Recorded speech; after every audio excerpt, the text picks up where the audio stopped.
So ಯಾವ ರೀತಿಯಾಗಿ ಫುಡ್ನ ಕನ್ಸ್ಯೂಮ್ ಮಾಡಿದ್ರೆ ನಮ್ಮ ದೇಹಕ್ಕೆ ಒಳ್ಳೇದು? ಊಟ ಬಲ್ಲವನಿಗೆ ರೋಗವಿಲ್ಲ, ಮಾತು ಬಲ್ಲವನಿಗೆ ಜಗಳವಿಲ್ಲ, ವಿದ್ಯೆ ಉಳ್ಳವನಿಗೆ ಭಯವಿಲ್ಲ. Fat is very very important. ನೀರು ಕೂಡ ವಿಷ ಆಗ್ಬಿಟ್ಟಿದೆ, ತರಕಾರಿ ಕೂಡ ವಿಷ ಆಗಿದೆ, ಪ್ರತಿಯೊಂದು ತಿನ್ನೋ ಆಹಾರ ಕೂಡ ವಿಷ ಆಗಿದೆ ಅಂತ. ಋಷಿ ಮೂಲ, ನದಿ ಮೂಲ, ಹೆಣ್ಣಿನ ಮೂಲ ನೋಡಬೇಡಿ ಅನ್ನೋರು. ಇವತ್ತು ಆಹಾರ ಮೂಲನು ನೋಡಕ್ಕಾಗಲ್ಲ. ಎಷ್ಟೋ ಜನ ಬಳಲ್ತಾ ಇದ್ದಾರೆ ಸಕ್ಕರೆ ಕಾಯಿಲೆಯಿಂದ. ಚಿಕ್ಕ ಮಕ್ಕಳಿಗೂ ಕೂಡ ಶುಗರ್ ಬರ್ತಾ ಇದೆ. ನಮ್ಮ ಸಕ್ಕರೆ ಕಾಯಿಲೆ ಬಗ್ಗೆ ಸರಳವಾಗಿ ಹೇಳಬೇಕು ಅಂದ್ರೆ it is A disorder, not A disease. ಇವತ್ತು ಯಾಕೆ ಜಾಸ್ತಿ ಆಗಿದೆ ಅಂದ್ರೆ same problem, stress and strain. ಯಾರು ಓವರ್ ವೆಯ್ಟ್ ಇರ್ತಾರಲ್ಲ ಅಂಥವ್ರಿಗೆ ಡಯಾಬಿಟಿಸ್, ದೇಹದ ಆಕ್ಟಿವಿಟೀಸ್ ಕಡಿಮೆ ಇದ್ರೆ ಸಕ್ಕರೆ ಕಾಯಿಲೆ ಬರುತ್ತೆ. ಈ ಶುಗರ್ ತಿಂದ್ರೆ ರಾಂಗ್, ಬೆಲ್ಲ ತಿಂದ್ರೆ ಒಳ್ಳೇದು, ಇದೆಷ್ಟು ಸತ್ಯ? ಡಯಾಬಿಟಿಸ್ ಇರೋರಿಗೆ ಸಕ್ಕರೆ ಬೆಲ್ಲ ಎರಡೂ ಬೇಡ. Sugarless you enjoy.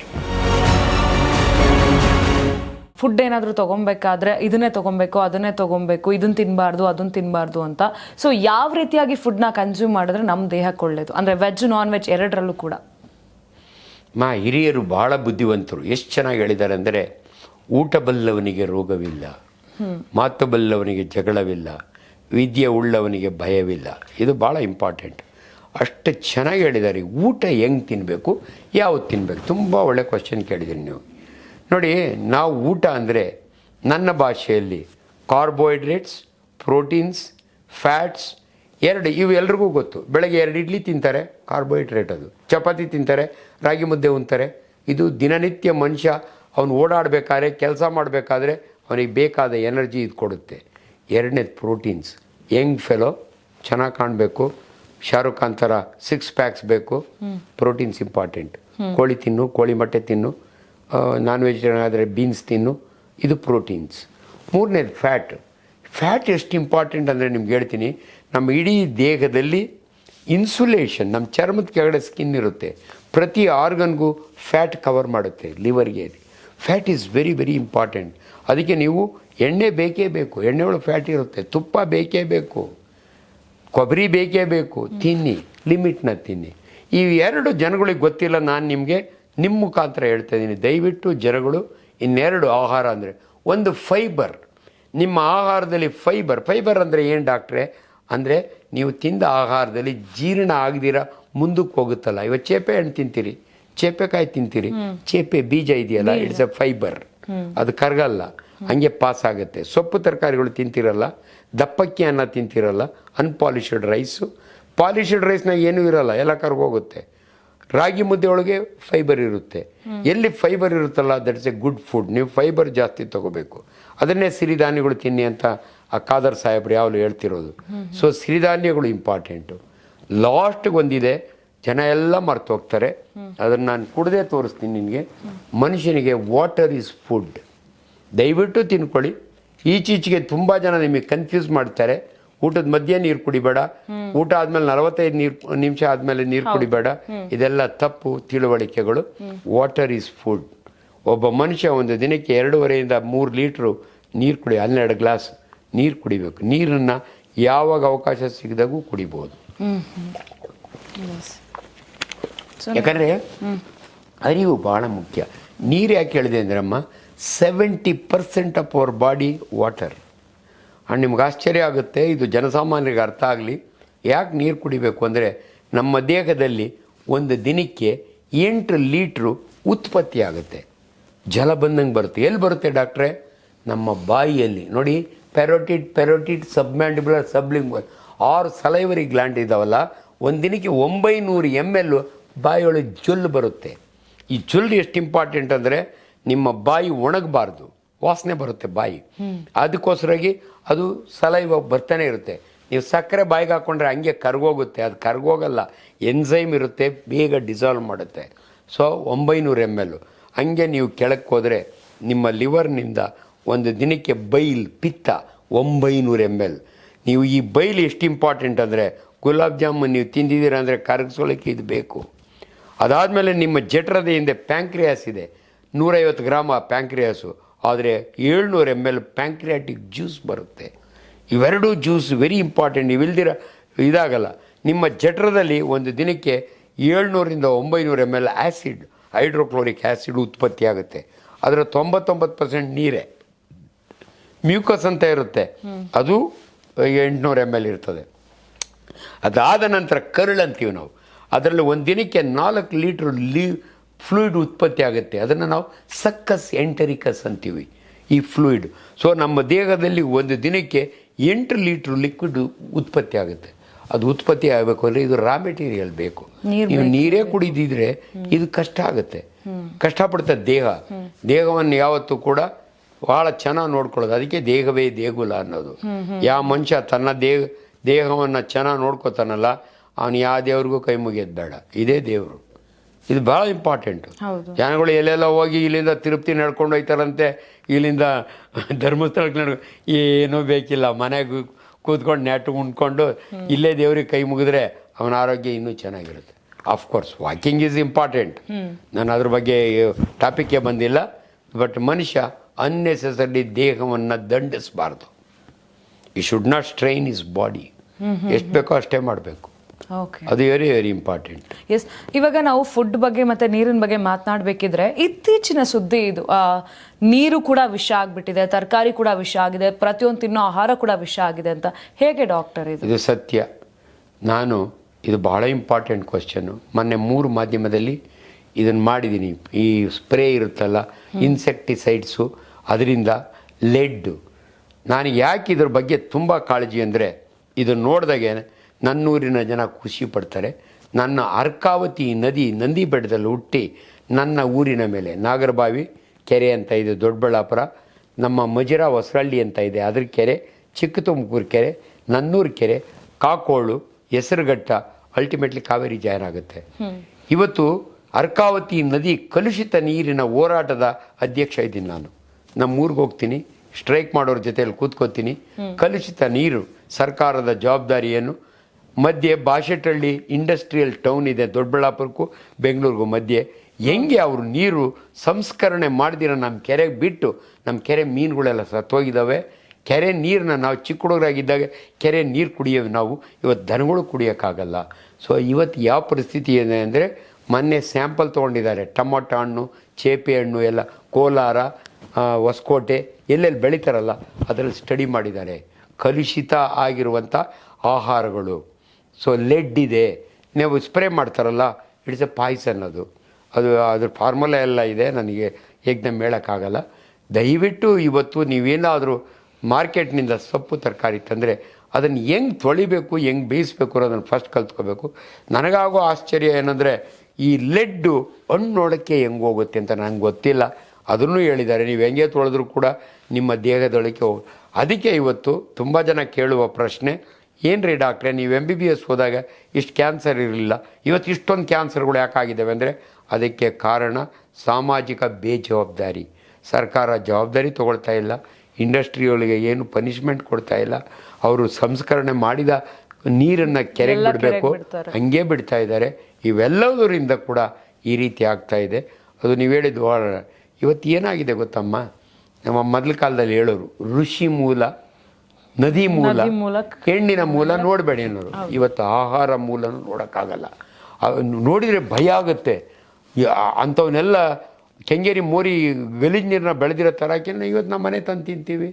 ಅದ್ರ ಮೂಲ ನೆನೆಸ್ಕೊಂಡ್ಬಿಟ್ರೆ ನೀವು ವಾಂತಿ ಮಾಡಿಬಿಡ್ತೀರಿ. ಅಂಥ ಕಡೆ ಬೆಳೀತಾರ, ಇದನ್ನು ಅಂಥದ್ದಾಕಿ ಬೆಳೀತಾರ. ಆದ್ದರಿಂದ ಇದು ನಿಜ. ಇವತ್ತು ಅನೇಕ ಕಾಯಿಗಳಿಗೆ ಕಾರಣ water pollution, air pollution and food pollution, ಆಹಾರದ ಕಲಬೆರಕೆ. ಇವೆಲ್ಲರಿಗೂ ಕೂಡ ತೊಂದರೆ ಇದೆ. ಅಂದ್ರೆ ಯಾವ ನೀರಲ್ಲಿ ಬೆಳೀತಾರೆ ಅಥವಾ ಎಲ್ಲಿ ಬೆಳೀತಾರೆ ಅನ್ನೋದು ಇಂಪಾರ್ಟೆಂಟ್ ಆಗತ್ತೆ. ಪಾಯ್ಸನ್ ಆಗತ್ತೆ. ಸೊ ಇದನ್ನೆಲ್ಲ ನೋಡಿದ್ರೆ ಮನೆಯಲ್ಲೇ ತರಕಾರಿ ಎಲ್ಲ ಬೆಳ್ಕೊಂಡು ಬಹಳ ಬೆಸ್ಟ್. ಸಾಧ್ಯವಾದ್ರೆ ನಮ್ಮ ತೋಟದಲ್ಲೇ ಮನೆ ರೂಫ್ ಮೇಲೇನೆ ನನಗೆ ಭಾರಿ ಖುಷಿ. ನನ್ನ ಮನೆ ಮೇಲೆ ಟೊಮೊಟೊ ಬೆಳೆಯುತ್ತೆ, ನಾವೇ ಬೆಳೆಸಿರೋ ಟೊಮೊಟೊ ಅಲ್ಲೇ ಕಿತ್ಕೊಂಡು ಹಿಂಗೆ ಮಾಡಿ ತಿನ್ಬೋದು. ಸ್ಪ್ರೇಗಿ ಹೊಡೆದಿರಲ್ಲ. ಆದ್ರೆ ಹಳ್ಳಿ ಕಡೆ ಹಂಗಾಗಲ್ಲ. ಆದ್ರೆ ಏನು ಮಾಡೋದು, ರೈತರು ಹೇಳ್ತಾರೆ, ಡಾಕ್ಟ್ರೇ ನಾವು ಜೀವನ ಮಾಡೋಕ್ಕಾಗಲ್ಲ, ಪೆಸ್ಟಿಸೈಡ್ಸ್ ಹೊಡೆದಿದ್ರೆ ನಮ್ಮ ಗಿಡಗಳೆಲ್ಲ ತಿಂದಾಕ್ಬಿಡ್ತವೆ ಅಂತ. ಸೊ ನಾನೊಬ್ಬ ರೈತನ ಮಗನಾಗಿ ನನಗೆ 2 ಯೋಚನೆ. ಅವನು ಹೇಳೋದು ಕರೆಕ್ಟಾ, ನಾವು ವೈದ್ಯರಾಗಿ ಇವ್ರಿಗೆ ಹೇಳೋದು ಕರೆಕ್ಟಾ, ಅವನ ಜೀವನ ನಡಿಬೇಕು. ನಾನು ಭಾಳ ಹೆಮ್ಮೆಯಿಂದ ಹೇಳ್ಕೊಡ್ತೀನಿ, ನಾನೊಬ್ಬ ರೈತನ ಮಗ, ನಾವೆಲ್ಲ ಬೆಳೆದು ಬಂದಿರೋರು. ಬಟ್ ಇವತ್ತು ದುರಾಸೆಯಿಂದ ಜನ ಯಾವ ಮಟ್ಟಕ್ಕೆ ಹೊರಟೋಗ್ಬಿಟ್ಟಿದ್ದಾರೆ ಅನ್ನೋ ಒಂದು ಆತಂಕ. ಹೌದು. ಇನ್ನು ಇಷ್ಟು ವಿಚಾರಗಳಲ್ಲಿ ಈಗ ತುಂಬಾನೇ ಕಾಡ್ತಾ ಇರೋ ಅಂತ ಹೇಳಿದ್ರೆ ಶುಗರ್, ಸಕ್ಕರೆ ಕಾಯಿಲೆ. ಎಷ್ಟೋ ಜನ ಬಳಲ್ತಾ ಇದ್ದಾರೆ ಸಕ್ಕರೆ ಕಾಯಿಲೆಯಿಂದ. ಚಿಕ್ಕ ಮಕ್ಳಿಗೂ ಕೂಡ ಶುಗರ್ ಬರ್ತಾ ಇದೆ. ಸೊ ಯಾಕೆ ಇಷ್ಟು ಶುಗರ್ ಬರ್ತಾ ಇರೋವಂಥದ್ದು ಜನರಲ್ಲಿ? ನಮ್ಮ ಸಕ್ಕರೆ ಕಾಯಿಲೆ ಬಗ್ಗೆ ಸರಳವಾಗಿ ಹೇಳಬೇಕು ಅಂದರೆ it is A disorder, not A disease. ಈ ಸಕ್ಕರೆ ಕಾಯಿಲೆ, ಮಧುಮೇಹ ಈಗಲ್ಲ, ಸುಶ್ರುತ ಕಾಲದಿಂದಲೂ ಇದೆ. ನಾನು ಭಾಳ ಹೆಮ್ಮೆಯಿಂದ ಹೇಳ್ಕೊಡ್ತೀನಿ, Sushruta Maharaja Ayurveda doctor is called father of Indian surgery. ಆಗಿನ ಕಾಲದಲ್ಲೇ ಇವತ್ತು ಎಷ್ಟೊಂದು ಲ್ಯಾಬೊರೇಟ್ರಿಗಳಿದ್ದಾವೆ, ಮಾಸ್ಟರ್ ಹೆಲ್ತ್ ಚೆಕಪ್ ಮಾಡ್ತಾರೆ. ಆಗಿನ ಕಾಲದಲ್ಲೇ ಫಸ್ಟ್ ಲ್ಯಾಬೊರೇಟ್ರಿ ಸ್ಟಾರ್ಟ್ ಮಾಡಿದವನು ಅಂದರೆ ಸುಶ್ರುತ ಅಂತ ನಾವು ಹೆಮ್ಮೆಯಿಂದ ಹೇಳ್ಕೊಳ್ತೀವಿ. ಹೆಂಗೆ ಗೊತ್ತಾ, ಆಗಿನ ಕಾಲದಲ್ಲಿ ವಿಜ್ಞಾನ ಹೆಂಗಿತ್ತು ಅಂದರೆ, ಯಾರಾದರೂ ಮನುಷ್ಯ ಸವ್ಕೊಂಡು ಹೋಗ್ಬಿಟ್ಟಿದ್ದಾನೆ, ಊಟ ಮಾಡೋಕ್ಕಾಯ್ತಿಲ್ಲ ಅಂತ ಬಂದರೆ ಅವನಿಗೆ ಡೌಟ್ ಬರೋದಂತೆ. ಸುಶ್ರುತ ಮಹಾರಾಜನಿಗೆ, ಈ was A wonderful surgeon and physician. ಇವನಿಗೆ ಮೋಸ್ಟ್ಲಿ ಮಧುಮೇಹ ಶುರುವಾಗಿದೆ ಅಂತ ಒಂದು ಮರಳಿನ ಗುಡ್ಡೆ ಮಾಡಿ ಒಂದು ಗಿಡದ ಪಕ್ಕದಲ್ಲಿ ಅವ್ನಿಗೆ ಅದ್ರ ಮೇಲೆ ಯೂರಿನ್ ಪಾಸ್ ಮಾಡೋಕ್ಕೆ ಹೇಳೋನಂತೆ. ಅವ್ನು ಯೂರಿನ್ ಪಾಸ್ ಮಾಡಿ ಈ ಕಡೆ ಬರೋಷ್ಟೊತ್ತಿಗೆ ಇರುವೆಗಳು ಮುತ್ಕೊಂಡ್ರೆ ಇವನಿಗೆ ಸಕ್ಕರೆ ಕಾಯಿಲೆ ಇದೆ ಅಂತ ಕಂಡುಹಿಡಿಯೋರಂತೆ. ಇಮ್ಯಾಜಿನ್, ಆಗಿನ ಕಾಲದಲ್ಲೇ ಸಕ್ಕರೆ ಇರುವೆ ಬಂದು ಅಂದರೆ ನಾರ್ಮಲ್ ಪರ್ಸನ್ ಯೂರಿನ್ ಮಾಡಿದ್ರೆ ಬರ್ತಿರಲ್ಲ, ಯಾಕಂದರೆ ಸಕ್ಕರೆ ಇಲ್ಲ.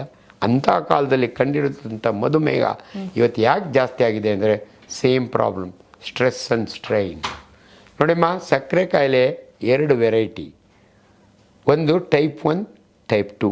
7 ವರ್ಷದ ಹುಡುಗನೇ ನಮ್ಮೂರಿನೊಳಗೆ ನಾನೇ ಇನ್ಸುಲಿನ್ ಕೊಡಿಸ್ತಾ ಇದ್ದೀನಿ. ರಾಮಯ್ಯ ಹಾಸ್ಪಿಟ್ಲ್ ಒಳಗೆ ಒಂದು ಆರ್ಗನೈಸೇಷನ್ ಇದೆ. 18 ವರ್ಷದ ಕೆಳಗಿನ ಮಕ್ಕಳಿಗೆ ಡಯಾಬಿಟಿಸ್ ಬಂದರೆ ಫ್ರೀ ಇನ್ಸುಲಿನ್ನು, ಫ್ರೀ ಎಜುಕೇಷನ್ ಕೊಡ್ತಾರೆ ಅಂತ ಒಂದು ಆರ್ಗನೈಸೇಷನ್ನು ಡಾಕ್ಟರ್ ಪ್ರಸನ್ನ ಕುಮಾರ್ ಇದ್ದಾಗ ಸ್ಟಾರ್ಟ್ ಆಗಿತ್ತು. ಈಗ ಸುಮಾರು ನಡೀತಾ ಇದೆ. ಅಲ್ಲಿ ನಮ್ಮ ಕಿಶನ್ ಅಂತ ಒಬ್ಬ ಬಾಯಿ ಇದ್ದಾನೆ. ನಾನು ಯಾವಾಗ ಅವ್ನು ನೆಲಕ್ಕೆ ತಗೊಂಡು ಬಡವರಿಗೆ ಇನ್ಸುಲಿನ್ ಕೊಡಿಸ್ತೀನಿ. ಯಾಕೆ ಬಂತು ಅಂತ ಕೇಳ್ತಿರಲ್ಲ, ಇದು same problem. C, genetic disorders ಬೇರೆ. ತುಂಬ ಜನ ಸಕ್ಕರೆ, ಬೆಲ್ಲ, ಜೇನುತುಪ್ಪ ತಿನ್ನೋದ್ರಿಂದ ಡಯಾಬಿಟಿಸ್ ಬರುತ್ತಾ ಅಂತ ಕೇಳ್ತಾರೆ. ಇಲ್ಲ, ಯಾರು ಓವರ್ ವೆಯ್ಟ್ ಇರ್ತಾರಲ್ಲ ಅಂಥವ್ರಿಗೆ ಡಯಾಬಿಟಿಸ್. ಸೊ ತೂಕ ಜಾಸ್ತಿ ಆಗಿರೋರು, ಆಕ್ಟಿವಿಟೀಸ್ ಕಡಿಮೆ ತೂಕ ಯಾಕೆ ಜಾಸ್ತಿ ಆಯಿತು?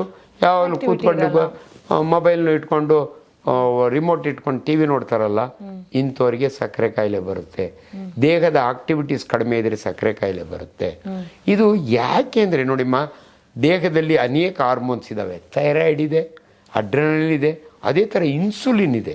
ಇದು ಎಲ್ಲಿ ಸೆಕ್ರೇಟ್ ಆಗುತ್ತೆ ಅಂತೆ, ನಮ್ಮ ಜಠರದ ಹೊಟ್ಟೆಯ ಒಳಗಡೆ ಪ್ಯಾಂಕ್ರಿಯಾಸ್ ಅಂತ ಒಂದು ಗ್ಲ್ಯಾಂಡ್ ಇದೆ. ಜಠರದ ಹಿಂದೆ ಇರುತ್ತೆ, 150 ಗ್ರಾಮ್. ಅದರೊಳಗೆ ಐಲೆಟ್ಸ್ ಆಫ್ ಲ್ಯಾಂಗರಾನ್ಸ್ ಅಂತ ಇದೆ. ಅಲ್ಲಿಂದ ಇನ್ಸುಲಿನ್ ಉತ್ಪತ್ತಿ ಆಗುತ್ತೆ. ಈ ಇನ್ಸುಲಿನ್ನು ಉತ್ಪತ್ತಿನೇ ಆಗಲಿಲ್ಲ ಅಂದ್ಕೊಳ್ಳಿ, ಮಕ್ಕಳಲ್ಲಾಗುತ್ತೆ ಅದು. ಆ ಮಗು ಡಯಾಬಿಟಿಸ್ ಆಗಿಬಿಡುತ್ತೆ, ಸಕ್ಕರೆ ಕಾಯಿಲೆ. ದೊಡ್ಡವರಿಗೆ 40, ಇಲ್ಲಿವರೆಗೂ ಚೆನ್ನಾಗಿದೆ, 45 ವರ್ಷ ಆದಮೇಲೆ ಇವನು ಇನ್ಸುಲಿನ್ ಇದೆ, ಕ್ವಾಲಿಟಿ ಕಡಿಮೆ, ಕ್ವಾಂಟಿಟಿ ಕಡಿಮೆ. ಕ್ವಾಲಿಟಿ ಯಾಕೆ ಕಡಿಮೆ ಅಂದರೆ ಅವನು ಎಕ್ಸಸೈಸೇ ಮಾಡಲ್ಲ, ಬರೀ ಅದು ಇದು ತಿಂತಾನೆ, ಜಂಕ್ ಫುಡ್ಡು. ಅಂಥವ್ರಿಗೆ ಇನ್ಸುಲಿನ್ ಕ್ವಾಲಿಟಿ ಕ್ವಾಂಟಿಟಿ ಕಡಿಮೆ ಆಗುತ್ತೆ.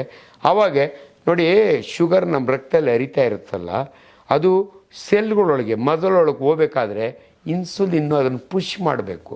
ಇವಾಗ ಹೆಂಗೆ ಕಾರು ಓಡಬೇಕಾದ್ರೆ ಪೆಟ್ರೋಲ್ ಬೇಕಲ್ಲ, ಅದೇ ಥರ ನಮ್ಮ ತಿಂದ ಆಹಾರ, ಗ್ಲೂಕೋಸ್ ನಮ್ಮ ರಕ್ತದೊಳಗಿರೋದು ನಮ್ಮ ಕೈ ಮೈಗೆ ಹೋಗಬೇಕು ಅಂದರೆ insulin is A petrol. So ಯಾವಾಗ ಅದು ಕಡಿಮೆ ಆಗುತ್ತಲ್ಲ, ಸಕ್ಕರೆ ಕಾಯಿಲೆ ಬರುತ್ತೆ. ಇದು ದೊಡ್ಡ ಟಾಪಿಕ್ಕು. ಹೀಗಾಗಿ ಅನೇಕ ವಿಚಾರಗಳು ತುಂಬ ಅದ್ರ ಬಗ್ಗೆ ಮಾತನಾಡ್ತೀರ. ಸಕ್ಕರೆ ಕಾಯಿಲೆ ಬಂದರೆ ಯಾಕೆ ಬರುತ್ತೆ, ಹೆಂಗೆ ಕಂಡುಹಿಡ್ಕೊಳ್ಳೋದು, ಇದು ಭಾಳ ಇಂಪಾರ್ಟೆಂಟ್. ನನಗೆ ಬಂದಿದೆಯೋ ಇಲ್ಲ ಅಂತ ನಿಮಗೆ ಗೊತ್ತಾಗಬೇಕಾದ್ರೆ ನಮ್ಮ ಇಂಗ್ಲೀಷ್ ಪದ 3P ನೆನಪಿಡಿ.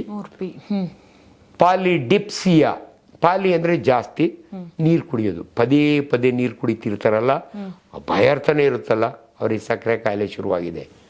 ಪಾಲಿಯೂರಿಯಾ, ಯಾರು ಎದ್ದೆದ್ದು ಉಚ್ಚೆ ಮಾಡ್ತಾನೆ ಇರ್ತಾರೆ, ರಾತ್ರಿ 4 ಸಾರಿ ಎದ್ದೊಳ್ತಾರೆ, ಅವ್ರಿಗೆ ಡಯಾಬಿಟಿಸ್ ಶುರುವಾಗಿದೆ. ಪಾಲಿಪೇಚಿಯಾ, ತಿಂತಾನೇ ಇರ್ತಾರೆ, ಸವ್ಕೊಂಡು ಹೋಗ್ತಾರೆ. 2 ಕಾಯಿಲೆ ತಿಂದು ಸೌದೋಗೋರು. ಒಂದು ಡಯಾಬಿಟಿಸ್ ಮೆಲಿಟಸ್, ತುಂಬ ತಿಂತಾರೆ ಆದರೆ ಏಳಿಗೆನೇ ಆಗಲ್ಲ. ಇನ್ನೊಂದು ಥೈರಾಯ್ಡಾಕ್ಸಿಕೋಸಿಸ್, ಹೈಪೋಥೈರಾಯ್ಡಿಸಮ್ ಅಲ್ಲ, ಅದು ಇನ್ನೊಂದು ದಿನ ಟಾಪಿಕ್ ತಗೋತೀನಿ ನಾನು. ಥೈರೋಟಾಕ್ಸಿಕೋಸಿಸ್ ಅಂತ, ತಿಂತಾರೆ ಸವ್ಕೊಂಡು ಹೋಗ್ತಾರೆ. ಇನ್ನೊಂದು ಆಫ್ಕೋರ್ಸ್ ಏಡ್ಸ್. ಇವಾಗ ಅದರೊಳಗೆ ತುಂಬ ಜನ ಸವ್ಕೊಂಡು ಹೋಗ್ತಾರೆ. ಸೊ ಸಕ್ಕರೆ ಕಾಯಿಲೆ ನಿಮಗೆ ಗೊತ್ತಾಗಬೇಕಾದ್ರೆ ಇವು 3 ಗಮನ ಇಡಿ. ಯಾರು ನಿಮ್ಮ ಮನೆಯಲ್ಲಿ, ಯಾಕೋ ಅಜ್ಜಿ ಈ ನಡುವೆ ಪದೇ ಪದೇ ಉಚ್ಚೆ ಮಾಡಕ್ಕೆ ಹೋಗ್ತಾಳೆ, ಶುಗರ್ ಚೆಕ್ ಮಾಡಿ. ಅಂಡ್ ಇವತ್ತು ಎಷ್ಟು ಸುಲಭ ಅಂದರೆ ನಿಮ್ಮ ಬ್ಲಡ್ ಶುಗರ್ನ ಮಾನಿಟರ್ ಮಾಡೋದು ಭಾಳ ಈಸಿ. ಲ್ಯಾಬ್ಗೆ ಹೋಗಿ ಬ್ಲಡ್ ಶುಗರ್ ಚೆಕ್ ಮಾಡಿದರೆ ಅದು ಕಾಂಟ್ರವರ್ಸಿ ಇದೆ. ನಮ್ಮ WHO ಡೆಫಿನೇಷನ್ ಪ್ರಕಾರ ಯಾರನ್ನ ಡಯಾಬಿಟೀಸ್ ಅಂತ ಡಿಕ್ಲೇರ್ ಮಾಡ್ತೀವಿ ಅಂದರೆ ಯಾರ್ದು blood sugar more than 124 milligram per decilitre 3 ದಿನ ಬೆಳಗ್ಗೆ. ಇವತ್ತು ಮಾಡ್ತೀವಿ, ಯಾಕೋ ಖಾಲಿ ಊಟ ಮಾಡಿದರೆ 132 ಇತ್ತು. ಅವನಿಗೆ ಸಕ್ಕರೆ ಕಾಯಿಲೆ ಇದೆ ಅಂತ ನಾನು ಹೇಳಲ್ಲ, ನಾಳೆ ಬೆಳಗ್ಗೆ ಬಾ ಅಂತೀನಿ. ಅದೇ ಟೈಮ್ಗೆ ತಿರುಗಿ ಮಾಡ್ತೀನಿ, 126 ಬರುತ್ತೆ, ನಾಳೆ ಬಾ ಅಂತೀನಿ. 3 ದಿನ ಒಂದು ಏನಾದರೂ 124 ಒಳಗಡೆ ಬಂತು ಅಂದರೆ ಇವಾಗ HbA1c ಅಂತ ಬೇರೆ ಇದೆ, ಇವನ್ನ ಡಯಾಬಿಟಿಕ್ ಅಂತ ಡಿಕ್ಲೇರ್. ಈಚೀಚೆಗೆ ಮಾಧ್ಯಮದಲ್ಲಿ ನೋಡಿದ್ರೆ ಕೆಲವರು ಕನ್ಫ್ಯೂಸ್ ಮಾಡ್ತಾ ಇದ್ದಾರೆ. ನಿಮ್ಮ ಶುಗರ್ ಅವ್ರು ಕೊಡ್ತಿರೋದು ಲ್ಯಾಬ್ನವ್ರು ಬೇಕು ಅಂತ ನಿಮಗೆ ಮೋಸ ಮಾಡ್ತಿದ್ದಾರೆ. 250 ಇದ್ರೂ ಪರವಾಗಿಲ್ಲ ಅಂತ ಯಾರೋ ಒಬ್ಬ ಡಾಕ್ಟ್ರು ಮಾತಾಡ್ತಿದ್ರು. ಅದು ವೈಜ್ಞಾನಿಕ, ನಾನು ಹಂಗೆ ಮಾತಾಡೋದಿಲ್ಲ. ವಿಜ್ಞಾನ ಏನು ಹೇಳುತ್ತೆ, ಇದು WHO world health organisation definition ಇದು, ಅದನ್ನು ನೆನಪಿಡಿ. ದಯವಿಟ್ಟು ನೀವು ಸಕ್ಕರೆ ಕಾಯಿಲೆ ಬಂದರೆ ಎಲ್ಲೋ ಹೆದರ್ಕೋಬೇಡಿ. ಅಯ್ಯೋ ನನಗೆ ಸಕ್ಕರೆ ಕಾಯಿಲೆ ಬಂತು, ಇನ್ಮೇಲೆ ಅನ್ನ ಉಣ್ಣಂಗಿಲ್ವಂತೆ, ಅದೆಲ್ಲ ಕಾಲ ಬದಲಾಗಿದೆ.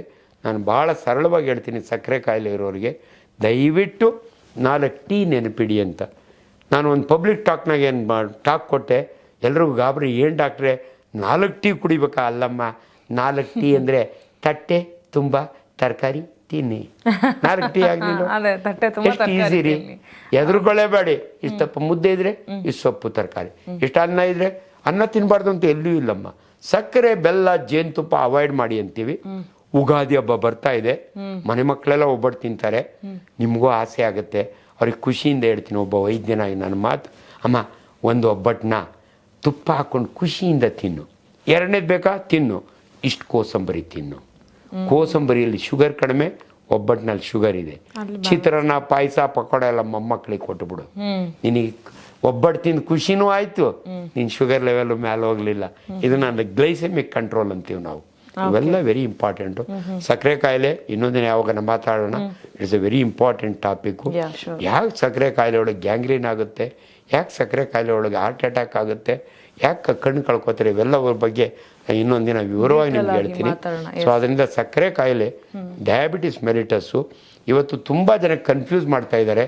ಡಯಾಬಿಟಿಸ್ ರಿವರ್ಸಲ್ ಅಂತ ಹೇಳ್ತಾರೆ, ಬ್ಯಾರಿಯಾಟ್ರಿಕ್ ಸರ್ಜರಿ ಅಂತಾರೆ. ನಿಮಗೆ ತುಂಬ ಗೊಂದಲಗಳಿದ್ದಾವೆ. ಒಂದಿನ ಕೂತ್ಕೊಂಡು ಜನಸಾಮಾನ್ಯರಿಗೆ ಬೇಕಾದ ಸಕ್ಕರೆ ಕಾಯಿಲೆಯ ಬಗ್ಗೆ ಅರಿವು ಮೂಡಿಸೋಣ ಅಂತ ಹೇಳಿ. ಓಕೆ ಡಾಕ್ಟರ್, ಇದ್ರ ಬಗ್ಗೆ ಮಾತನಾಡಬೇಕಿದ್ರೆ ನಂಗೆ ಒಂದು ಕ್ವಶನ್ ಬಂತು. ಈ ಶುಗರ್ ತಿಂದರೆ ರಾಂಗ್, ಬೆಲ್ಲ ತಿಂದರೆ ಒಳ್ಳೆಯದು, ಇದೆಷ್ಟು ಸತ್ಯ? ಇದು ಭಾಳ ಇಂಪಾರ್ಟೆಂಟ್ ಕ್ವಶನ್ನು. ಡಯಾಬಿಟಿಸ್ ಇರೋರಿಗೆ ಸಕ್ಕರೆ ಬೆಲ್ಲ ಎರಡೂ ಬೇಡ. ಓಕೆ, ಯಾಕಂದರೆ ಕ್ಯಾಲರಿ ಇರುತ್ತೆ. ಬೆಲ್ಲ ಸಕ್ಕರೆಗಿಂತಲೂ ಯಾಕೆ ಒಳ್ಳೆಯದು ಅಂದರೆ ಮಕ್ಕಳಿಗೆ ಬೆಲ್ಲ ತಿನ್ನಕ್ಕೆ ಕೊಡಬೇಕು. ಚಿಕ್ಕಿ ಅಂತಾರಲ್ಲ, ನಾವು ಚಿಕ್ಕ ಹುಡುಗರ ಪಾಪಿನ ಪಪ್ಪು ಅಮ್ಮನ ಚೌಲಿ ಕೊಟ್ಟರೆ ಕೊಡೋರು. ನಾನು ಎಷ್ಟೋ ಸ್ಕೂಲ್ಗಳಿಗೆ ಡಿಸ್ಟ್ರಿಬ್ಯೂಟ್ ಮಾಡಿದ್ದೀನಿ. ಕ್ಯಾಡ್ಬರೀಸ್ ಅಲ್ಲ, ಈ ಚಿಕ್ಕಿ ಒಳಗೆ ಬೆಲ್ಲ ಇರುತ್ತೆ, ಕಡ್ಲೆ ಬೀಜ ಇರುತ್ತೆ, ಗಸಗಸೆ ಇರುತ್ತೆ. ಬೆಲ್ಲದ ಇಂಪಾರ್ಟೆನ್ಸ್ ಏನಂದರೆ ಬೆಲ್ಲದೊಳಗೆ ಇದಿರುತ್ತಮ್ಮ, ಐರನ್ ಇರುತ್ತೆ, ಕ್ಯಾಲ್ಶಿಯಂ ಇರುತ್ತೆ. ಸೊ ಬೆಲ್ಲ ತಿನ್ನೋದ್ರಿಂದ ಒಳ್ಳೆಯದು ಅವರಿಗೆ. ನಾನ್ ಡಯಾಬಿಟಿಕ್ಸ್ ನಾನು ಹೇಳ್ತಾ ಇರೋದು. ದಯವಿಟ್ಟು ಡಯಾಬಿಟಿಕ್ಸ್ನವ್ರು ತಪ್ಪು ತಿಳ್ಕೊಂಡು, ಇಲ್ಲ ಡಾಕ್ಟ್ರೆ ನಾನು ಬೆಲ್ಲದ ಕಾಫಿ ಕುಡಿತೀನಿ, ಬೆಲ್ಲದ ಟೀ ಕುಡಿತೀನಿ, ಅದೆಲ್ಲ ಬೇಡ. ಇದು ಡೆಫಿನೆಟ್ಲಿ ಇಲ್ಲ.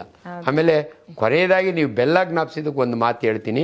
ಅನೇಕ ಜನಗಳಿಗೆ ತಪ್ಪು ಕಲ್ಪನೆ ಇದೆ, ಬೆಲ್ಲ ತಿಂದರೆ ಹೊಟ್ಟೆ ಒಳಗೆ ಜಂತುಹುಳ ಆಗ್ತವೆ, ಕಿರ್ಮೆ ಹುಳ ಆಗ್ತವೆ ಅಂತ. ನೋಡಿಮ್ಮ, ಇಂಡಿಯನ್ ಹೊಟ್ಟೆ ಒಳಗೆ ಕರಳಿನಲ್ಲಿರ್ತವೆ ಇವು ಜಂತುಹುಳ, ಕಿರ್ಮೆ ಹುಳ, 6 ಥರ ವರ್ಮ್ಸ್ ಇರ್ತವೆ. ಹುಕ್ ವರ್ಮು, ಟೇಪ್ ವರ್ಮು, ಇವೆಲ್ಲ. ನಿಮ್ಮ ಹೊಟ್ಟೆ ಒಳಗೆ ಒಂದು ಹುಳ ಇಲ್ಲ ಅಂದರೆ you are not an Indian. ಇಷ್ಟಂತೂ ತಿಳ್ಕೊಂಬಿಡಿ. ನೀವೆಷ್ಟೇ ಹೈಜಿನಿಕ್ ಇರಿ, some worm will be there. ಅವು ಪಾಡ್ಗವು ಇರ್ತವೆ. ಅದಕ್ಕೆ 6 ತಿಂಗಳಿಗೊಂದ್ಸರಿ ಕುಂತಿ ಕುಮಾರ ಎಣ್ಣೆ ಕೊಡೋರು ಮೊದಲಿಗೆ. ಬೇದಿ ಹೊಡೆದ್ರೆ ಹೊಲ್ಟೋಗ್ತಾ ಅಂತ, ಹೋಗಲ್ಲ.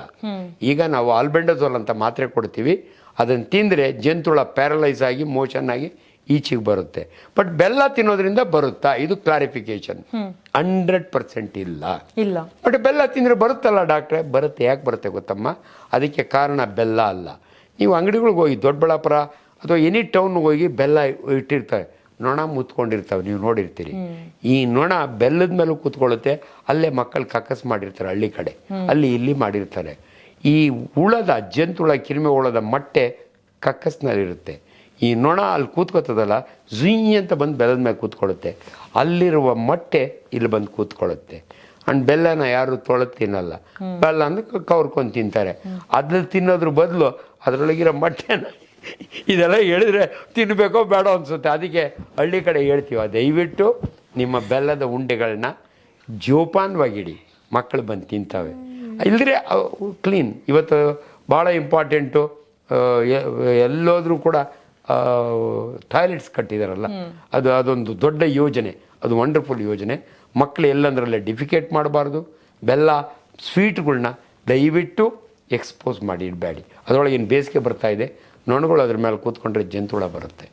ಸೊ ಅದರಿಂದ ಬೆಲ್ಲವನ್ನು ದಯವಿಟ್ಟು, ಸಕ್ಕರೆ ಕಾಯಿಲೆ ಇರೋರು ಬೆಲ್ಲನೂ ಬೇಡ, ಸಕ್ಕರೆನೂ ಬೇಡ, ಶುಗರ್ಲೆಸ್ ಯು ಎಂಜಾಯ್. ಶುಗರ್ ಇಲ್ಲದೆ ಇದ್ದವರು ಬೆಲ್ಲನ ತಿನ್ಬೋದು, ಇಟ್ಸ್ ಗುಡ್ ಅಂತ ಹೇಳ್ತಾ ಇದ್ದೀರಾ.